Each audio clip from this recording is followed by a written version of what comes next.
Mbote bandeko balanzi ya Ronsi News Télévision na yebi ke bozade partout dans le monde vous pesanga confiance ngai wabino je suis Mpunga l'acteur principal de la presse congolaise na yebi ke bozana Europe bozana Amérique bozana Asie pourquoi pas en Afrique vous pesez biso confiance partout dans le monde ezaka ngai kaneto mesana na bino ngai ezaka wana pona kokita sur terrain kolukila bino ba information à temps réel ndimi ko bozomona kaka procès ya mwana mboka VK Vital Kamerhe président national ya UNC Union pour la nation congolaise 3 procès déjà elandani bolanda qui on a bokebi quand bien même juge ya liboso akufa ki ba remplacer ki juge makambo zo kinde bien mais to yebite makambo ko suka ndenge nini bolanda ki procès mama Amida yaki Soraya yaki makambo lobama ki ba témoignage so ba bengisaki ba yaki wana bitakwira yaki ancien ministre Père Budget ayaki Pierre Kangoudia tulanda ki biso nyonso yango lelo tozomi camper ko analyser na mwana mboka communicateur ya UNC ndeko Douglas tozane awa yango tozosozana makambo mais na pesina mbote na boss na ngai balobi Joseph Jos Mbuyi na kati États-Unis sans oublier moi aussi Pembe la femme légitime maman Ronsi Mufwansoni bambote no trop. Alors je vais devoir saluer mon invité communicateur Douglas. Bonjour. Bonjour Ndeko. Santé kitoko ande nazo. Non, nzama batila rabiso atako to wana problème na kati ya libota na kati ya parti mais il faut tout la esprit de biso Zenith pona kolendisa bandeko mususu bazoko ko cérémonie ko cérémonie te ya mo biso tozolo baga toujours comme communautaire ANC toujours soutenir tout ça peut ko dénoncer mabe ça ko sala ba oti ko lever moko na biso parmi des communicateurs azali coordinateur national et c'est la recrutement et préparation ndeko papi okata Batiko a levé les 4 à 5h du matin dans la résidence Nae qu'il paraît qu'il y a l'information qu'ils ont des Christian Tshisekedi. Voilà qui a président de la République. Qui a président qu'il paraît des émissions de conditions. Il y a enlevé dans un état de droit. Donc tu as payé l'invitation. Tu as une manière de comparaison. Mais tu as levé de l'eau avant la partie pour aller à la donc apparemment c'est comme s'il y avait des gens de l'INC où Bazaliga a Rupanga, où Bazaliga Nyogolara n'a pas de donc tout ça qui est état de droit. Mais état de droit, c'est comme si on a levé plus de monde dans le pouvoir. Mais ce qui n'est pas au cas de l'Oba qui va propos, et c'est ce qui côté. Mais il fallait qu'il y ait pour ça la procédure normale. Mais ne peut pas plus au cas de Kangi, on va lever. Attendez comment nous tournons côté de la propos, on va tenir qui. Expliquer clair opinion parce qu'il va buter quand même Moïse de 15 millions, Moïse de Mont sur Mouton, Moïse de Mont Bakis. Mais Moïse de Mont Mouya, la maison peut fabriquer 48 millions. Bon, il y a 58 millions. Au cas tabac, non. Bon, il y a 57, il y a 38. C'est un 9 millions, ça va maman. Attends quoi, maman. Maintenant, tu vas enlever, qui n'a pas fait au cas. Donc, je sais que je ne sais pas si il était les droits. C'est plus moi qui est Kabila qui est plus que Tshisekedi. Autre commentaire pas Tshisekedi et plus pas que Kabila. Le régime de Félix, parmi les cannabis illégalement, arbitrairement, ils ont acharnement contre l'INC. Ils ont rien pour ça, ils écarter les parties au Tshisekedi. Il faut dénoncer ma béole, les bakangé, batokata. Ils ont dénoncer en haut, les bakangé qui Massaro, il faut dénoncer en haut. Après du contraire, à 5 000 avocats par société. Mais voir à moi qui n'a tribunal, on voit ma cala, à 5 qui n'a juge, la tribunal, il va repasser l'avocat, il va avoir assisté.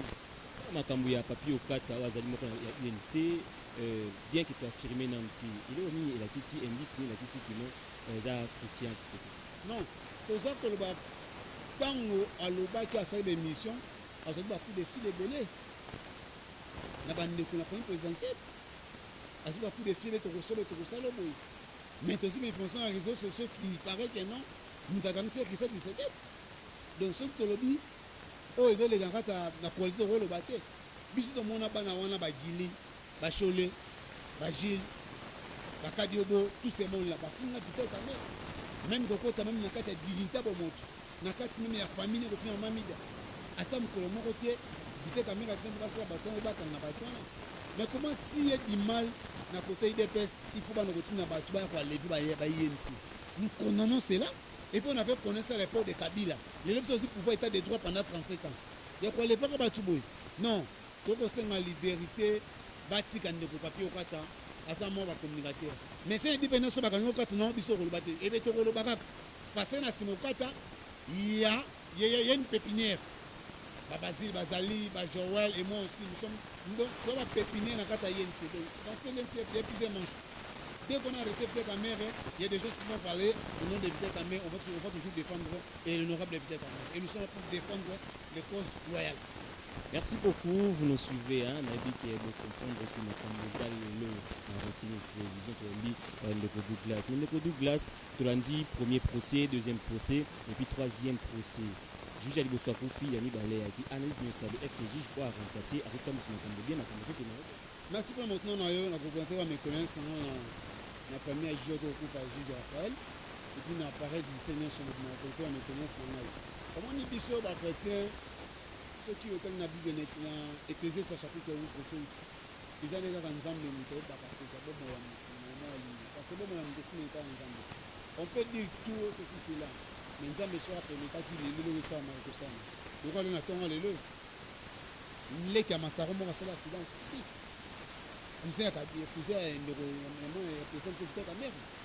Pourquoi pas brosser la polémique? Si on dépend là, on a coupé la mouture. Tu as une souffrance, tu as mis la bolote, maman Mida va interpeller, Soraya va interpeller, John Touma va interpeller, Okata va enlever, Nayense, Néronmois a vidé ta mère à coupé les leux. Donc tout ça, au moins annoncer l'occupation, mais il faut les signes vraiment aux zéniths. Parce que ça dit pas si mignon. Nous sommes là-dessus.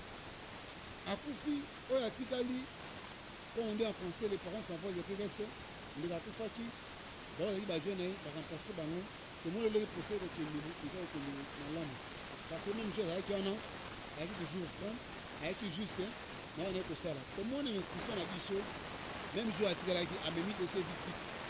Le langue est au Kenyele, pour apprécier, bien on apprécie. Mais l'inscription, biso tosenga ki tolobi boye bafini biteka mere moyibi ya 15 millions bafini biteka mere moyibi ya mbongo basoti mutan bafini biteka mere moyibi ya mbongo ya maison pe fabriquée bafini biteka mere moyibi ya ba 370 millions de dollars. Mais juste au point du contraire, le ministère public il est incapable de démontrer biso bisika ni biteka mere akene kozwa mbongo na et pas ya gouverneur à banque qui a juste 57 millions de dollars. On l'a fait à Jamal, après c'était à Tchao, on a mon soit à griller la compte sinon X. Exact. La puis la mère a détourné à sa corruption pour que a marché selon le ministère public. Bissi Nindi, la mère a coûté un Jamal, a coûté un Jamal pour passer le pan et le corps. Pour tout le monde, vous avez des sommes de paiement politique, des paiements acharnement, bon encore d'habiter la mère. Mais il y a certains témoins qui ont témoigné. Le biga la vérité. Donc, le ministre de la Finance a rien. Honoraire. Expliquez clair.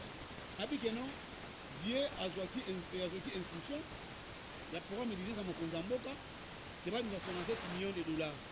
Et puis, un état qui, malheureusement, disons, programme mon nom et l'autre, c'est qui a recommandé à la banque, vous venez à la banque, a démenti que mon ébiment. Mon ébiment, Jamal, à son bon moment, bah, pendant 211 maisons et ça dans Kachach. La banque générale, on a des brigades dans Kachach. À lobby a témoigné, si 300 maisons à Lobaka, bah, déjà 211 et 89 maisons, pour 300. Mais mon Kozamboka a bâti ça qui va en Moussa Magia qui tire à Bassé mon chouchou. 700 maisons pour ça la 1000 dans compte il y a Kachach. Donc, et c'est déjà clair que nous évitons la mère à détourner mon côté. En parlant des témoins, tu as dit que nous avons Bilobi, conseiller à président de la République, Oyo, Basalarana, VK, la présidence en matière d'économie, finance. Alors, on a coûté 57 millions, il y a plus de 67 millions, puis à vérifier combien même mon amour capital caméra, est-ce que nous avons la discussion à Genève, à Bonabo. Mais comment est-ce que dans cette discussion, il y a 57 millions, mais nous sommes alliés au pas avec l'Anda pour Moronaï, la présidence en 1967?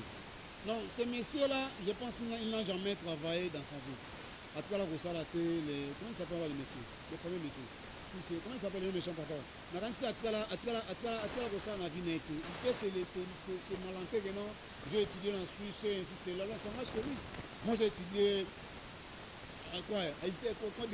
à la tête des fèches dans les provinces de et j'ai fait le premier cycle à l'ICC.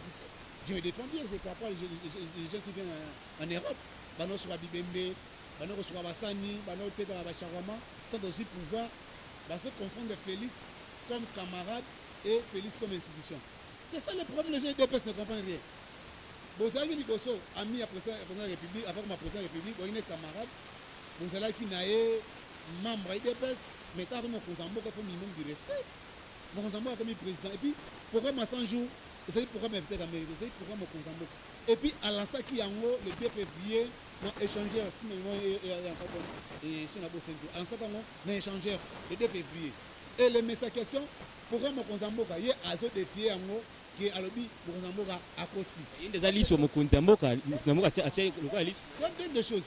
Mon Kozambo en Assemblée nationale, si je ne me trompe pas encore, dans l'édition à Saka, il y a l'État de la nation. À l'objet, il y a un autre. Qui est à partir de 3000 maisons, 1700 maisons, pour un programme d'urgence, il y a mais comment un individu, au type de travail, tu es basé pour la récompenser à Mia Mokozambo. C'est ça. On va travailler dans la présence de la première somme et un mot qui est programme qui a monté. Et quatrième des choses, n'habitez sur la tanga l'organisation pourtant si l'organisation il y a François Rabinet Mokozambo. J'étais cabinet à ça mon conseil direct. À ça chef direct. Mais là, nous avons un directeur cabinet mon conseil. Je pense que ça a un problème mental, il a un problème psychique dans sa tête. Hiérarchie, il y a présidence, peut-être caméra et Azam Mokonzi. Mais il y a l'objet mon conseil Mokanda EBCA, Azali Sunaye. Omoni Batu. Ordre Zuana, Ezali, Elikolo, il y a Mouto Aleki. L'air ordre. Il faut les mêmes la base juridique, ordre. Et c'est la compétence, ça a été chef de l'État caméra. Nous avons la cahier ordre de mission pour Tchabine. L'État caméra. Et l'État caméra a coûté un homme au Kozambo à tout moment. Il y a avec un Kozambo qui passe en audience. C'est que les gens ignorent. Et puis, c'est que contrat, il y a 66 millions de dollars. Si on était dans un état de droit, on devait les mapper dans l'obédience de mission. Parce que le ministre de la Finance, il y a le but qui a un contrat, il y a 57 millions de dollars. Il fallait dire. Banque, de l'autre côté, c'est mon tomo. Il y a 56 millions de dollars. Mais un individu, a aussi un papier mentionné à OEC, ceux qui n'ont bar, ceux qui n'ont hôtel, ceux qui n'ont district d'habité, à ceux qui ont service. C'est la légèreté de l'EDPS. Que les mains à la Banque centrale. Et ça, comment dirais-je, le dos à la banque exacte, ni caché il y a gouverneur exact. On a demandé donc il y a des talibans. Donc ce monsieur Adam Tumoro, si moi j'étais à la place comme conseiller à Mokozambo en matière même juridique, il devait sanctionner les mises à question. Si on a même directeur cabinet un jour intervenu, et peut-être à mère, il devait sanctionner les mises à question. Parce qu'il a défié pour Mokozambo. Or Mokozambo, en lançant un échangeur le 2 février, hier il y a Zoanga Nayango, ministre de la Finance, moi j'ai essayé de me verser 57 millions de dollars à consommer un mot. Gouverneur de la banque a confirmé un mot. Mais il y a un simple individu, par pitié, le code si on a porté au la présidence, aux autres billes. Donc les gens sont pas de comprendre que non, entre Félix individu et Félix institution. Donc il y a une situation dans de l'école, va comprendre que dans le droit d'initiative, il y a droit d'initiative. Voilà ndeko Douglas tozana lelo tubetelo masolo ya ndaku oyo edmisi mo makambo oyo il paraît que bapesa ki Soraya ndaku Soraya wabi na yebi makambo wana ti non tatale ki naye Masaro qu'il paraît que Soraya ate okutana Jamal ti soko tebela basara mikanda nyonso wana Soraya zara na poto azotanga na France ala mona ça la droit Soraya na poto la raille par rapport à déclaration papa Lekini Masaro abi tant azobima na ndako ya Jamal na lombango kombo yaki na mutu kuna ndako batia na kati wana ezaki ya Soraya apesi yango en passant aleki na ye mais na kati ba document wana bamoni identité complète à Soraya Nakati. Comment expliquer? Merci beaucoup. On a expliqué que la poto, mon entier, c'est un contrat à comprendre. Comme on dit, Ndeko Massaro, à cette là-bas, on fédéral et à Gombe. À sa 4e, c'est à travers la sonance. On dit que dans d'autres travail qui part pour économiser, mon bien sûr, le temps, on a osé pas faire ça, moi je ne pense pas. Et puis Ndeko Massaro, à travers plusieurs fois dans le cabinet, la ministre, plusieurs fois dans le gouvernement, il y a 15 ans, la musique à travers. Donc, Massaro, à ça, nous avons l'économie. Donc, là, on a Nakai, Ndeko Jamal, et ça, ma somme privé. Après ça, Jamal, Mongo a téqué le pont. Le pont a téqué la raie. Pour te battre, qui ne va pas se mettre en train de se mettre ici la raté. Jamal, si, a tout le monde Massaro. Pour ça, Combo, pour te la conclure avec document administratif, nous sommes sur le pont des habités. Dans Combo, il y a Soraya. Soraya piano. Après, c'est Combo. Aza. Biologique n'a été. Non. Aza la fille de chien, Aza, vous avez un cas d'affaires parce que ta mère a pas eu maman à Soraya. D'office, il y a caméra. Après, c'est Combo, il y a Soraya piano. Ma belle tant qu'après, c'est comme Soraya piano, ma Sarah qui Jamal a tikal. Mais là, avocat, moi, Jamal, après ça, Combo, on a fait conseil que non, va enregistrer Combo, il y a Soraya pianate. Mais cadastre wana muibe na ça ma gwebele après si adresse après si identité on peut à Soraya mais azui adresse on a adresse à Soraya azui adresse à Jamal ati adresse à Jamal na Mikanda bon si qu'on a d'autres na question pas ya cadastre nana appelle ça kaye procuration pour te accorder identité à Soraya complet na katia document exact et puis ministre. Et si Asnara arrêté M. Moué, pour te battre suspendre, bisika terrain au bataille de Komassaro, et ça bisika Moroboué, bataille au vivre bisika naté. Ni c'est ça, c'est arrêté M. Ozomona, et ça dossier moko oyo, batumsu va préparer qui a un peu de pour s'habiter à mairie la corruption. Combo oyo ya Soraya piana oyo masora pesa kizaki pour aza propriétaire ya lopango to aza la parmi bane ya. Ngai na koso malopango. Na za politicien. Na pe na somi lopango na ngai ke na tshona kombo ya mo na ngai ketsa. Na tshona kombo ya Amina nga Bazil Mpoyo. Na tshona kombo ya camarade na obeleki na ngai Tamame. Sangash ke moi. Na moi Tamame azan de kolana kata parti politique. Azali to bunine pona pese lopango. Na kotuna be moi sina dans temps de rona ngai te. Alors ce qui masawa moi ke non après ça lopango après ça na kombo ya Soraya. Asa mo na papa na asa cousin va dans les vins en français mabe zali wapi mabe moko ezali te donc masara soumet le pango Jamal ebi ndeko Soraya te et puis Soraya ebi ndeko Jamal te tango masaro asaki ba dossier wana batikala kokutana pe na Soraya te donc ça par consentement ne mora sepela qui après c'est le pont acha combo na combo le pont na combo ya Soraya c'est même pas un problème par rapport à ça.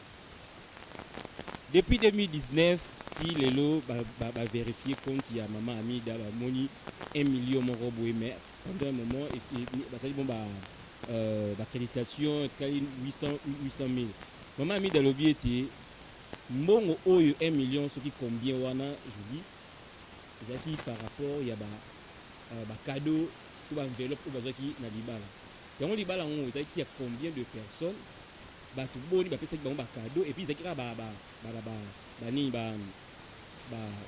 comment dirais-je chèque to ndenge nini to mbongo nyonso azwaki wana ndeko sa 1 million soki 500 000 combien ndeko moni tango bofundi mutu il faut bozala na kati ya biloko ba greffe bofundi mutu quand même bazali ko reprocher qui a détourné 500 millions de dollars bazali ko reprocher na mongo 2 millions de dollars que non fallait ba de donner biloko que mongo ezomona te ndeko Jano Muhima andima que non azwa mbongo pour te aller donner biloko et sengeli pour la maison pour fabriquer et puis comptable ya présidence akenda ko za mbongo na bar central batuni yebi monsieur Muhima na Muhima pesa Muhima Jano Muhima mo na pesa mbongo pour aller donner biloko à la maison pour fabriquer mais tant bazo ko ça maman Amida na dossier ya Vita Kamere, je pose la question.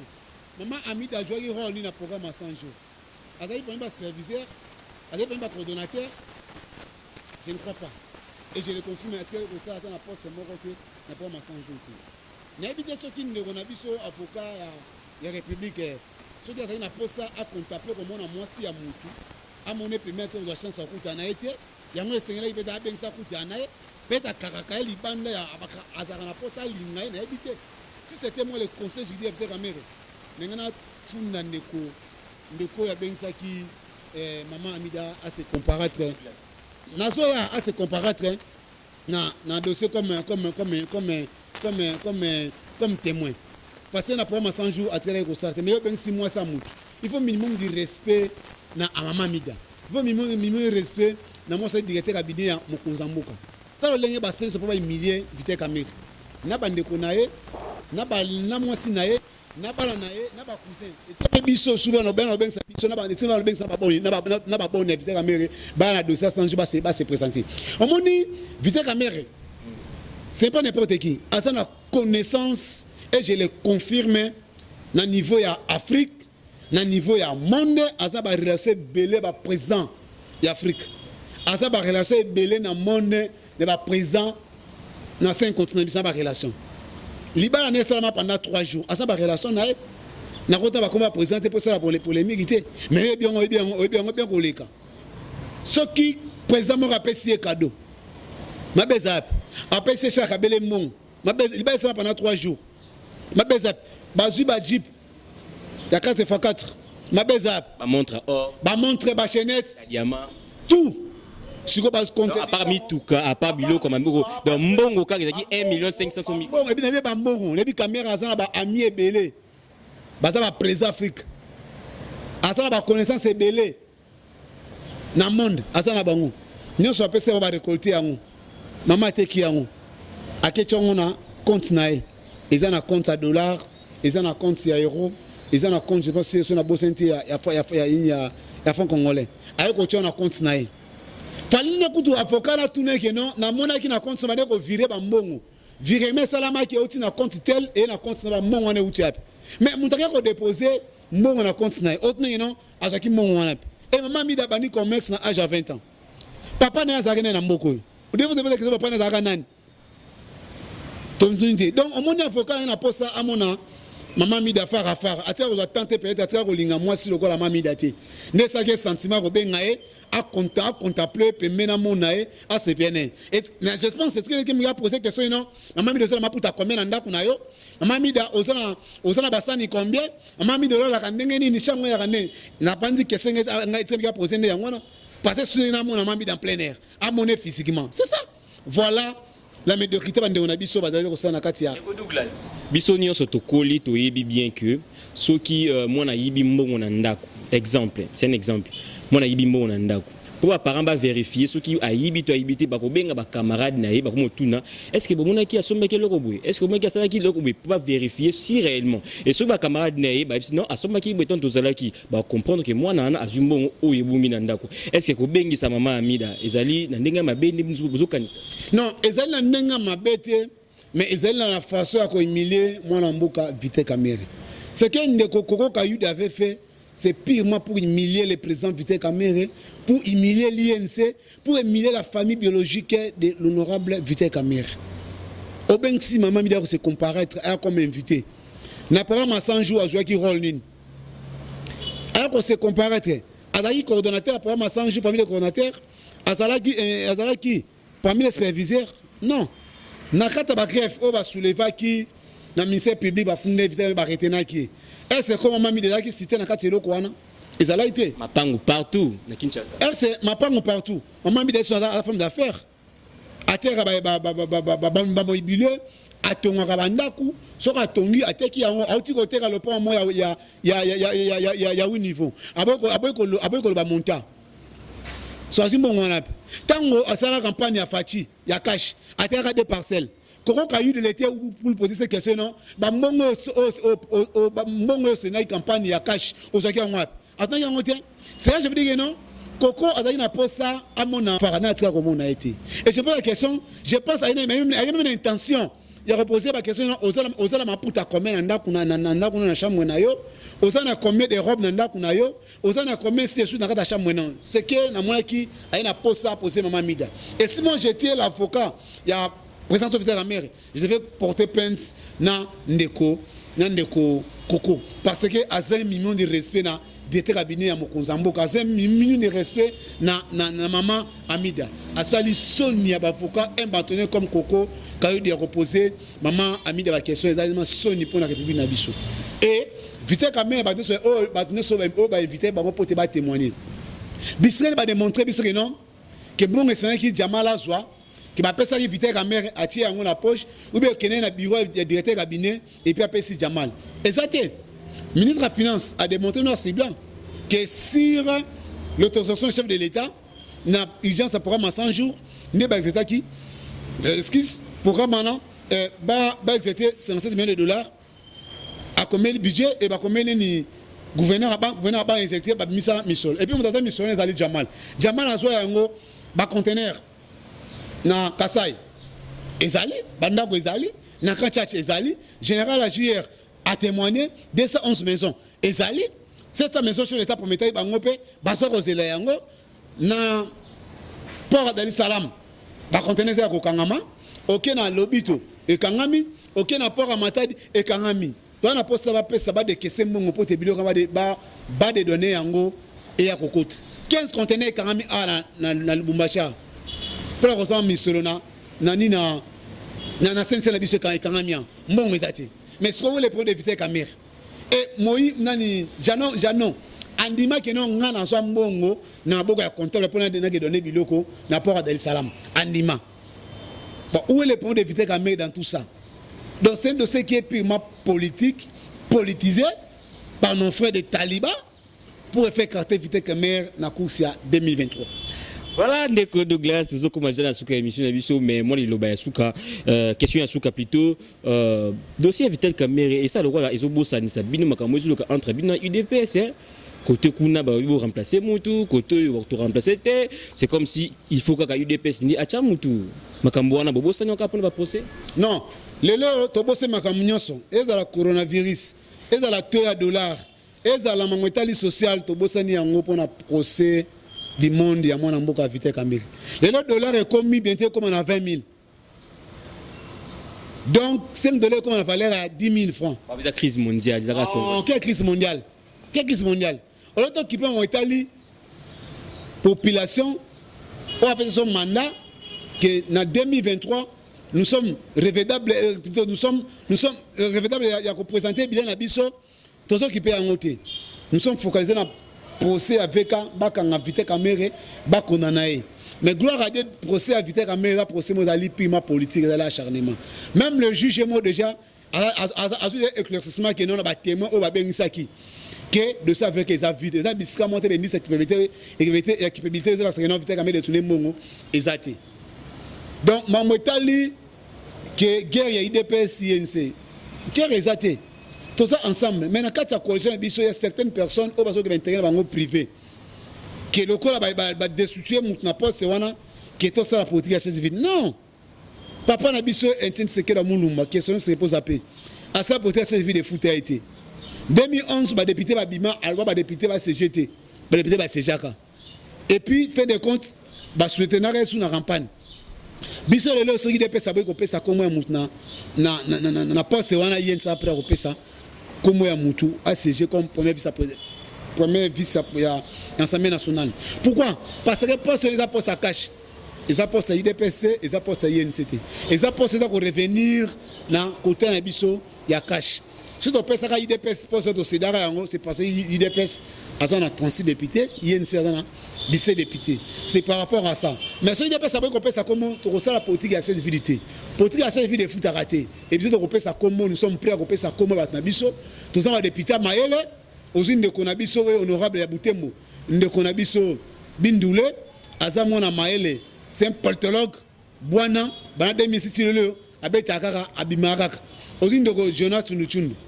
Asa Elia ba Congo plus de 18 000 fois bêta na ba Congo Jonas Tsunuchundu aux unes de Konabiso Juvenal Mulum Asa moko pe Elia député Elia INC Donc INC azana ba qualité bien na kati Assemblée nationale.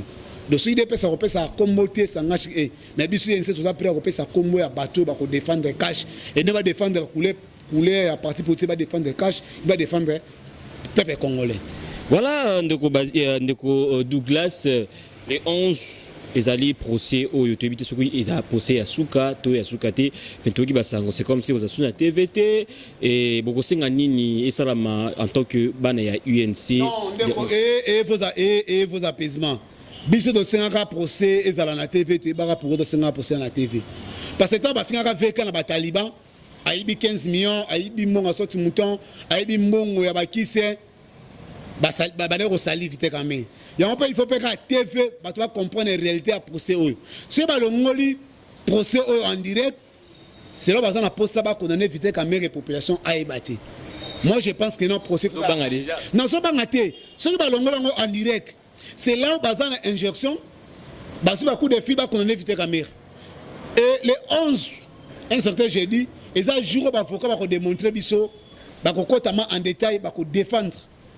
Bah ça biso ministère public biso invité à a détourné 15 millions biso invité à ba corrompre pour te Jamal azwa marché à Samibo parce que marché à Samibo ils avaient déjà bien avant biso en opposition donc bah faut que ba ko samba me connaît ba ko ba ming et vous la pièce par pièce pour défendre client et république à redéfendre mboka va démontrer biso mais je pense que non la ma qualité comme communautaire INC to senga procès bana mboka ezala en direct mais ceux qui balongoli yango en direct basa na posa ba condamner mwana mboka Vital Kamerhe et si on condamne Vital Kamerhe tout ce que Vital Kamerhe avait répondu au nom du chef de l'État et chef de l'État a obligé à que na cour de cassation à se présenter devant l'Assemblée nationale ba interpeller c'est là nos frères de DPS ne comprennent pas les jeux politiques de la coalition FCC cash.